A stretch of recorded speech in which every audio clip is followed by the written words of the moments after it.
Hello दोस्तों, Zoya classes Bansur के platform पर आपका फिर से स्वागत है। जैसा कि हम जानते हैं कि इसके प्लेटफॉर्म यानी ऑनलाइन प्लेटफॉर्म और ऑफलाइन प्लेटफॉर्म दोनों प्लेटफॉर्म पर कार्य कर रही है ये संस्था। जिसके अपने ऑनलाइन प्लेटफॉर्म पर हम चर्चा कर रहे थे। हमने रीट लेवल सेकंड और रीट लेवल फर्स्ट के विषय में संपूर्ण संस्कृत के सिलेबस की, जिसका हम पढ़ रहे थे टॉपिक वर्ण विचार। और वर्ण विचार की हम बात करते हैं तो वर्ण विचार में हमने पढ़ा था कि वर्ण विचार क्या होता है। वर्ण विचार के भेद में हमने वर्ण विचार का भेद पहला पढ़ा, प्रथम जो था हमारा स्वर। अब दूसरे की हम बात करते हैं वर्ण विचार, और दूसरा जो इसका भेद है वो है व्यंजन। आज हम जो बात करने वाले हैं वो बात करेंगे व्यंजन। और व्यंजन होते क्या हैं, व्यंजन कितने होते हैं, व्यंजन से किस प्रकार प्रश्न पुटअप किए जाते हैं, उन सभी पर हम आज बात करेंगे कि कैसे कैसे रीट लेवल फर्स्ट और रीट लेवल सेकंड में प्रश्न पुटअप किए जाते हैं। तो हम सबसे पहले बात कर लेते हैं अपने टॉपिक की, और टॉपिक है अपना व्यंजन। अब हम व्यंजन की बात करते हैं तो सबसे पहले इस व्यंजन की बात होती है तो इसकी डेफिनेशन में से क्वेश्चन पुटअप किया जाता है कि डेफिनेशन होती क्या है। और डेफिनेशन क्या होगी, इसकी डेफिनेशन होगी परतंत्र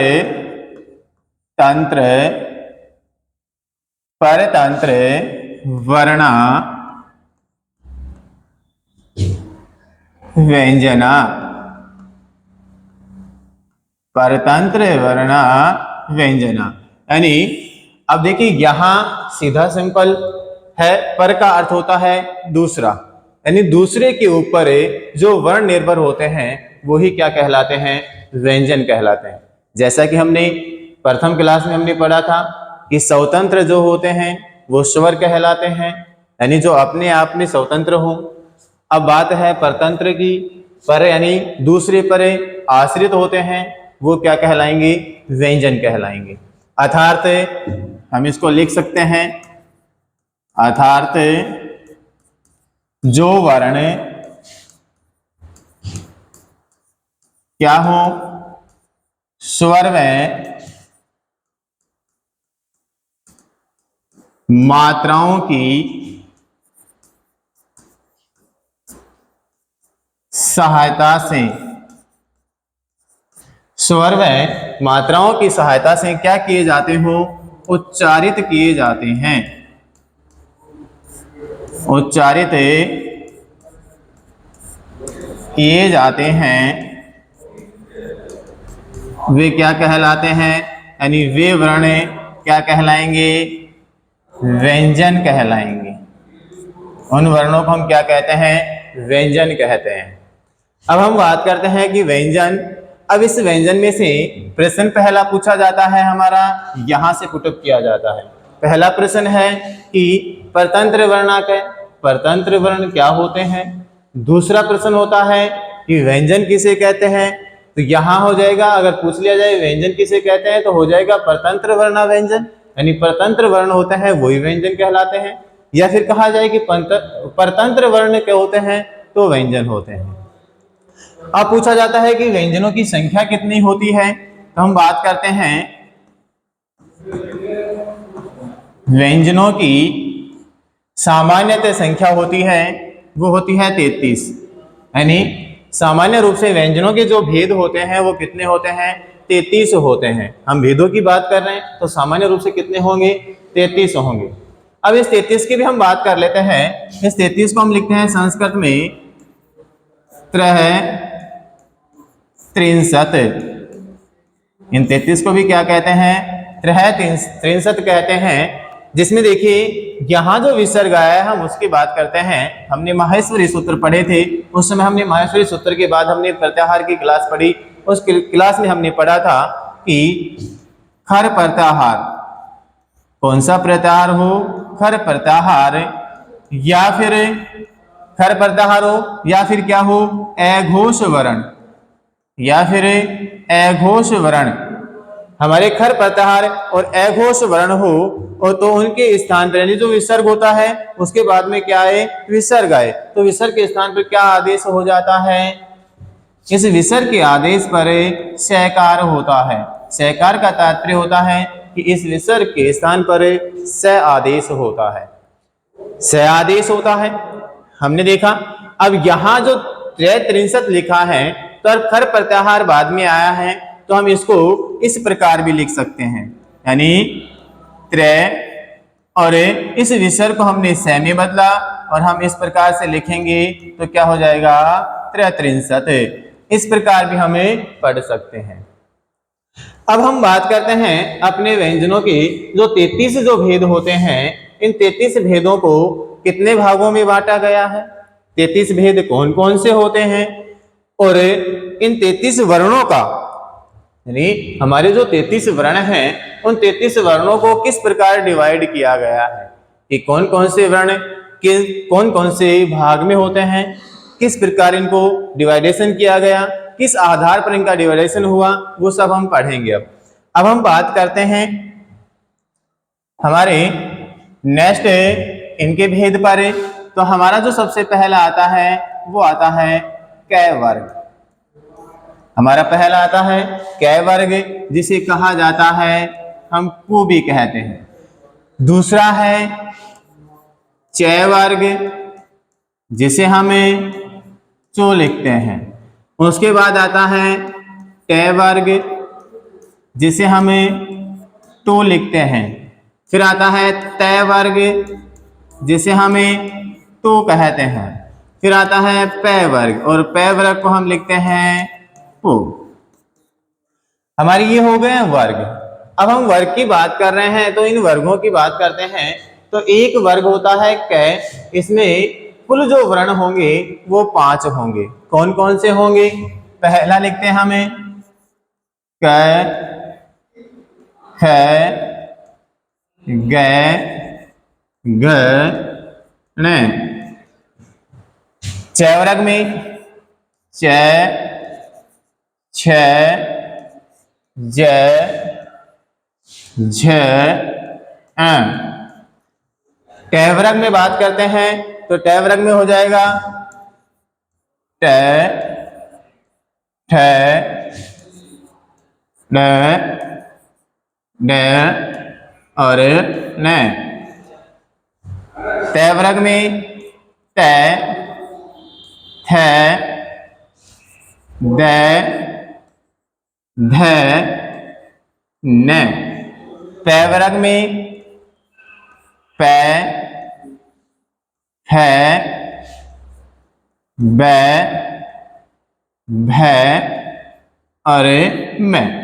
ये हमारे वर्ग हैं। और इन वर्गों में कितने वर्ण हो गए हैं, एक वर्ग की बात करते हैं तो एक वर्ग में कितने होते हैं, 5। वर्ग कितने हैं कुल टोटल, 5। तो 5 वर्ग, एक वर्ग में 5, तो कितने हो गए, 5 को 5 से गुणा करेंगे, मल्टीप्लाई करेंगे, 25 होंगे। यानी हमारे जो वर्ग हैं उन वर्गों में कुल कितने वर्ण हैं, 25। अब हम बात करते हैं इसके बाद में हमारा होता है अंतस्थ। अंतस्थ वर्ण यानी व्यंजन, और अंतस्थ में हमारे आते हैं, वो आते हैं य, व, र, ल। इसके बाद हमारे आते हैं ऊष्म, और ऊष्म में होते हैं हमारे स, स और है। ये हमारे ऊष्म है। अब हम बात कर लेते हैं कि इनको डिवाइडेशन की बात करते हैं तो इनको हम सभी को क्या कहलाएंगे, ये सभी के सभी हमारे क्या कहलाएंगे, स्पर्श। क्या कहलाएंगे, स्पर्श व्यंजन। यानी ये सब क्या है, स्पर्श व्यंजन है। और ये अंतस्थ व्यंजन, और ये कौन से हो गए हैं, ऊष्म व्यंजन।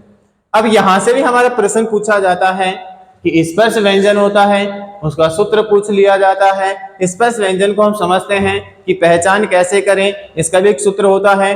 तो सूत्र होता है, वो होता है इसका,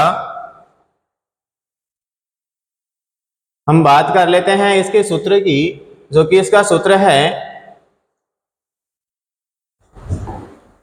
इसका सूत्र है वो है, नेक्स्ट हमारा जो इसका सूत्र की बात करते हैं तो हो जाता है काद्यु मा औषाणम। क्या हो जाएगा? कादियो मा औषाणाम, कादियो मा औषाणाम, और स्पर्शा, यानी कादियो मा औषाणाम स्पर्शा। इसको हम देखते हैं कि यहां से हमें किस प्रकार पता लगेगा कि यह क्या कहलाता है, क्यों स्पर्श के लिए कहा गया है। देखिए पहला आया है हमारा कै, यहां ध्यान दीजिए कै, और कै के बाद में आया है आदि, यानी आदि। तो आदि का जो अर्थ होता है उस आदि का अर्थ होगा प्रारंभ। इस आदि का अर्थ क्या होता है? प्रारंभ। यानी कहा जाए कि कैसे तो क्या हो? प्रारंभ। और बाद में क्या आया है? मैं, यानी मैं, और मैं के बाद क्या आया है? अवसान। क्या आया है? अवसान। और अवसान का अर्थ क्या होता है? वो होता है खाली। अवसान का अर्थ क्या होता है? खाली।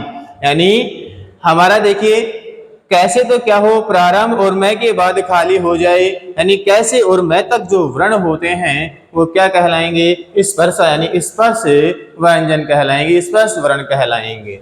जैसे मान लीजिए आपके पास एक बॉक्स है, उस बॉक्स को आप सबसे पहले ऊपर से खोलना स्टार्ट करेंगे, और आपने ऊपर से खोला उस बॉक्स को, तो ऊपर से खोलोगे तो ऊपर हम क्या पढ़ेंगे? कै, क्योंकि हमने ऊपर से खोला है। तो प्रारंभ कहां से हो रहा है? कैसे। इस बॉक्स में जो भी वस्तुएं रखी हुई हैं हम उनको सभी को निकाल रहे हैं, तो सबसे अंत में क्या निकलेगा? मैं, और मैं निकलने के बाद में क्या हो जाएगा? बिल्कुल खाली हो जाएगा।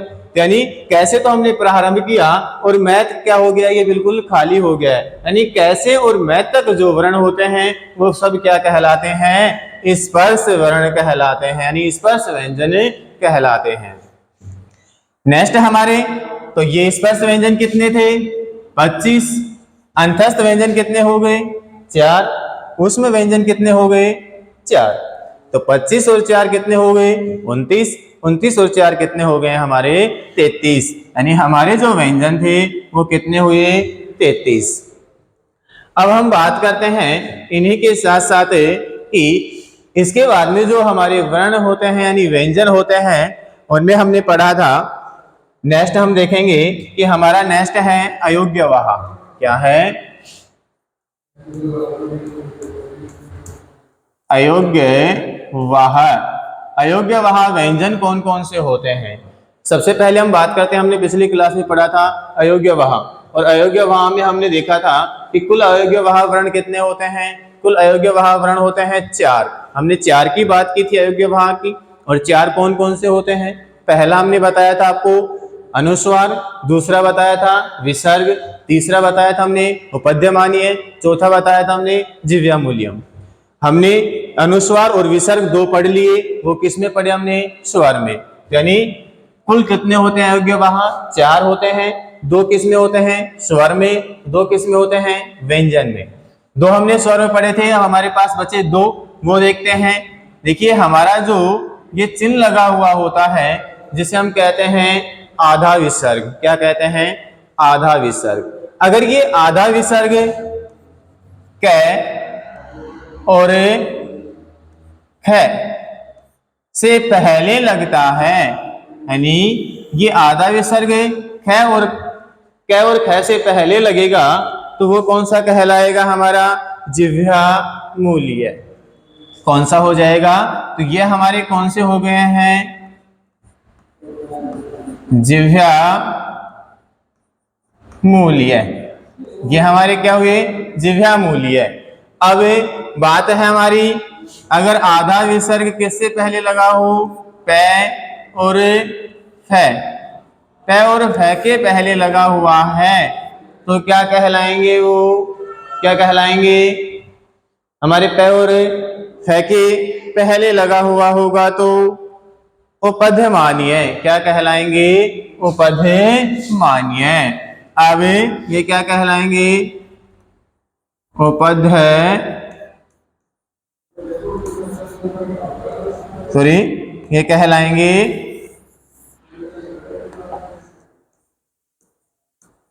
उपध्यमानीय। तो ये कौन से हो जाएंगे, उपध्यमानीय। हमारे अयोग्य वाहक कितने होते हैं, 4 होते हैं। 2 स्वर में पढ़े जाते हैं, 2 व्यंजन में। स्वर में पढ़े जाएंगे जिनका ध्यान रखना है अनुस्वार और विसर्ग। व्यंजन में पढ़े जाएंगे जो कौन से हैं, जिह्वा मूल्यम और उपध्यमानीय। अब इसके साथ साथ ही और भी जो पढ़े जाते हैं वो है हमारे कौन से, यानी संयुक्त, हमारे क्या हैं, संयुक्त व्यंजन। और वो संयुक्त व्यंजन की हम बात करते हैं तो हमारे जो संयुक्त व्यंजन है, नेक्स्ट हमारे कौन से हैं, संयुक्त व्यंजन। और जो संयुक्त व्यंजन है उनकी बात करते हैं तो हमारी वर्णमाला में हमने खूब ऐसे व्यंजन पढ़े हैं जो हमारे वर्णमालाओं की यानी व्यंजनों की संख्या में उनकी गिनती नहीं की जाती, फिर भी वो पढ़े जाते हैं। वो क्या कहलाते हैं, संयुक्त कहलाते हैं। जिनमें से पहला है हमारा क और स्व। क और स मिलकर क्या बनाते हैं, छ। क्या बनाते हैं, छ।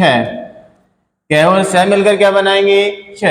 उसके बाद त और र। त और र मिलकर क्या बनाएंगे, त्र। नेक्स्ट है ज और ण। ज और ण दोनों मिलकर क्या बनाएंगे, ग। उसके बाद हम बात करते हैं कि हमारा श और र दोनों मिलकर क्या बनाएंगे, श्र। यानी जो श्रीमती में लगता है, श्रीमान में लगता है वो। उसके बाद हमारा है कि द और य दोनों मिलकर क्या बनाते हैं, ध। जो किस में प्रयोग किया जाता है, जैसे विद्यालय में हम प्रयोग करते हैं। तो हमारी ये क्या है, संयुक्त व्यंजन है, इन्हें हम क्या कहेंगे, संयुक्त व्यंजन। अब आपसे जो प्रश्न पूछे जाते हैं उनकी बात कर लेते हैं। आपसे प्रश्न पूछा जाता है, जैसा कि मैंने आपको पहले बताया कि आपका प्रश्न पूछा जाएगा परतंत्र वर्णा की, फिर आपसे पूछा जाएगा व्यंजनों की संख्या कितनी होती है। संस्कृत में पूछा जाएगा तो 63 या 63, ऐसे दोनों में दोनों लिखे हुए सही हैं। उसके बाद हम बात करते हैं, हमारा पूछा जाता है कि स्पर्श व्यंजन कितने होते हैं। तो स्पर्श व्यंजन कितने होंगे, 25। आपसे प्रश्न पूछा जाएगा कि ट वर्ण कैसा वर्ग है, यानी ट वर्ण है वो कैसा वर्ण है। तो ट वर्ण कैसा वर्ण है, हमारा स्पर्श। पूछ लिया जाए कि यह जो वर्ण है वो कैसा वर्ण है, तो कैसा हो जाएगा, अंतस्थ। इसी के साथ साथ हमारा जो सूत्र है उसके विषय में पूछा जा सकता है कि स्पर्श काद्योम अवसानम सूत्र है वो किसके लिए प्रयोग किया गया है, स्पर्श के लिए प्रयोग किया गया है, स्पर्श व्यंजनों के लिए प्रयोग किया गया है। नेक्स्ट पूछा जाएगा आपसे कि अयोग्य वहा व्यंजन कितने होते हैं। तो अयोग्य वहा व्यंजन कितने होंगे, 2। कौन कौन से होते हैं, जिह्वा मूल्यम और उपध्यमानीय। संयुक्त व्यंजन के पूछ लिया जाएगा, क और स से मिलकर कौन सा व्यंजन बनता है, ज और न से मिलकर कौन सा व्यंजन बनता है, श और र से मिलकर कौन सा व्यंजन बनता है। इस प्रकार से आपसे प्रश्न पुटअप किए जा सकते हैं। अब हम बात करते हैं हमने जो पढ़ा, अब तक हमने जो पढ़ा है, हमने सबसे पहले जो पढ़ा था वो हमने पढ़ा था हमारा क्या, वर्ण विचार। हमने पढ़ा था वर्ण विचार। अब इस वर्ण विचार में हमने इसके भेद पढ़े। पहला हमने पढ़ा स्वर, दूसरा हमने पढ़ा इसका क्या, व्यंजन। और इन्हीं को, अब इन तीनों को हम मिलाकर पढ़ेंगे और वो है हमारा उच्चारण स्थान। क्या है, उच्चारण स्थान। इसको हम पढ़ेंगे। इस उच्चारण स्थान से second grade, first grade, rate level first, rate level second, इनमें सभी में प्रश्न पूछे जाते हैं। रेट लेवल फर्स्ट और रेट लेवल फर्स्ट और रेट लेवल सेकंड, यानी दोनों में ही हमसे प्रश्न पूछा जाता है। और इनमें उच्चारण स्थान का एक अनिवार्य रूप से प्रश्न होता है, या तो एक पूछा जाता है या 2 प्रश्न आपसे अनिवार्य रूप से पूछे जाते हैं। इसके बारे में हमारी नेक्स्ट क्लास में हम बात करेंगे। नेक्स्ट क्लास में हमारा टॉपिक रहेगा उच्चारण स्थान। और ज्यादा से ज्यादा इस वीडियो को लाइक और शेयर कीजिए, साथ ही हमारे YouTube चैनल पर बने रहिए। आपको रीट के बैच के लिए इस जोया क्लासेस के माध्यम से सभी सब्जेक्ट की ऑनलाइन क्लासें निःशुल्क उपलब्ध कराई जाएंगी। धन्यवाद दोस्तों।